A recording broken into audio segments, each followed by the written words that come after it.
Hello cuties, ఇదైతే నా యూట్యూబ్లో ఫస్ట్ వీడియో. ప్లీజ్ సబ్స్క్రైబ్ చేసుకొని సపోర్ట్ చేయండి కదా. ఈరోజైతే యూట్యూబ్లో నా ఫస్ట్ వీడియో వచ్చేసి నేను ఎంతో ఈజీ అండ్ టేస్టీ బ్యాచిలర్స్ కూడా చేసుకునే నా స్టైల్ టమాటో రసం అయితే చెప్పేస్తున్నాను.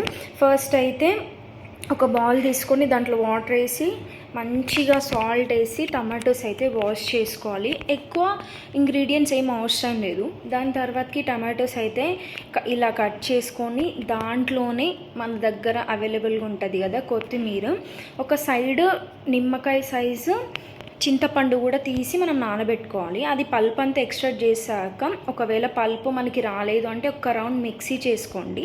దాని తర్వాతకి మనం ఇందాక చెప్పా కదా చింతపండు రసము, అది వేసుకొని పచ్చిమిర్చి కూడా వేసుకోండి. ఇక్కడ చూసారా, ఇక్కడ నేను సాల్ట్ యాడ్ చేస్తున్నాను, పసుపు యాడ్ చేస్తున్నాను. అసలు ఇప్పటివరకు ఆయిల్ వేయలేదు. సో చాలా హెల్దీ కూడా. ఇక్కడ జీలకర్ర, మిరియాలు, ఎల్లిగడ్డ మంచిగా పేస్ట్ చేసుకోవాలి. పేస్ట్ చేసుకొని ఇలా పచ్చిమిర్చి ఇలా లైట్గా అయ్యే వరకు బాయిల్ చేసుకొని దాంట్లోనే మనం ఇందాక చేసుకున్నది వేసుకొని డైరెక్ట్ పోపు వేయడమే. ఇక్కడ తప్ప నేను ఎక్కడ ఆయిల్ యూస్ చేయట్లేదు, చూసారా.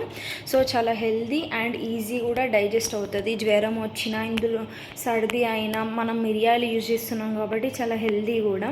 జనరల్గా పోపు చేసుకోవడం అందరికీ తెలిసిందే కదా. జీలకర్ర, ఆవాలు, పచ్చిమిర్చి, ఎండుమిర్చి, వీలైతే నా దగ్గర పచ్చిమిర్చి లేవని చెప్పేసి నేను వేయలేదు. ఆల్రెడీ మనం యూజ్ చేసుకున్నాం కాబట్టి దాంట్లోనే ఇంగువ వేసి పోపు అయితే చేశాను అనమాట. ఇది వచ్చేసి మనం ఎందులో వేయాలంటే చారులో వేయాలి. నేనైతే స్పెషల్గా ఉప్మాలకు తింటున్నా, అసలు ఆ టేస్ట్ వేరే లెవెల్. మీకు కనుక ఈ వీడియో నచ్చినట్టయితే please do like, share, comment and subscribe to my channel Chinnoda cookings. Please do support. Thank you.